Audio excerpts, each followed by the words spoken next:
मित्रांनो, आज आपण अशा 3 गोष्टी बघणार आहोत ज्या गोष्टींचं जर तुम्ही तंतोतंत पालन केलं तर तुमच्यावर स्वामींची विशेष कृपा होईल।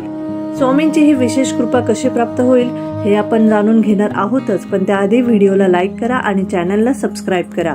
मित्रांनो, सर्वात आधी आपण बोलूयात स्वामींची पूजा कशी करावी याबद्दल। तर मित्रांनो, दररोज सकाळी स्वामींच्या पूजेची वेळ ही ठरलेली असावी।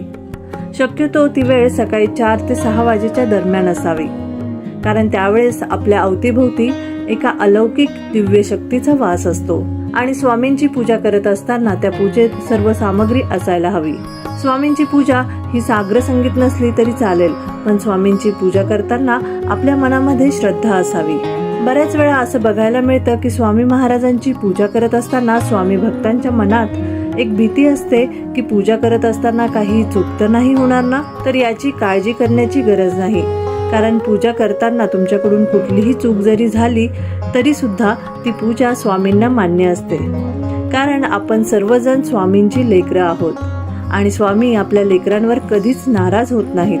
त्यानंतर आपण बोलूयात स्वामींचा नैवेद्य कसा असावा याविषयी। मित्रांनो, आपल्या भारतीय हिंदू संस्कृतीमध्ये पूजेच्या किंवा पूजेच्या समाप्तीनंतर देवाला अर्पण केलेल्या नैवेद्याला आपण भोग चढवणं असं म्हणतो।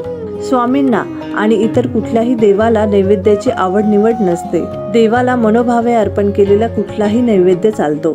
स्वामींचा नैवेद्य हा पूजेच्या आधी दाखवला किंवा पूजेनंतरही दाखवला तरी चालतो। स्वामींना नैवेद्य रोज दाखवला तर चांगलीच गोष्ट आहे, आणि तसं जमत नसेल तर दर गुरुवारी हा नैवेद्य दाखवला गेला पाहिजे।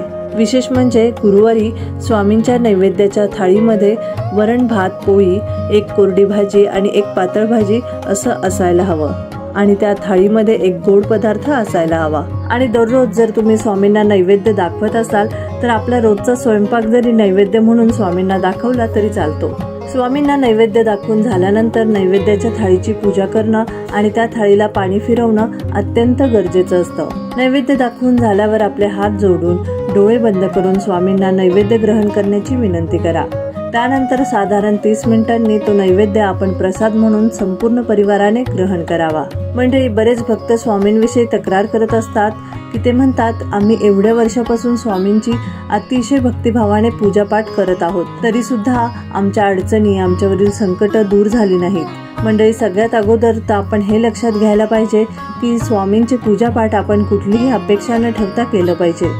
आणि मंडळी, आपल्याला वाटतंय की स्वामींचं आपल्यावर लक्ष नाही, पण तसं काहीच नसतं।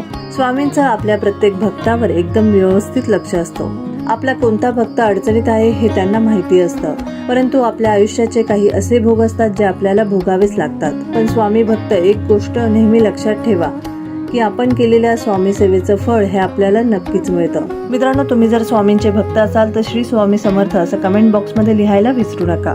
अशाच प्रकारच्या माहितीपूर्ण व्हिडिओंसाठी लोकमत भक्ती चॅनलला सबस्क्राईब करा आणि बेल आयकॉनवर सुद्धा क्लिक करा, म्हणजे आमच्या नवनवीन व्हिडिओचं नोटिफिकेशन तुम्हाला मिळत राहील।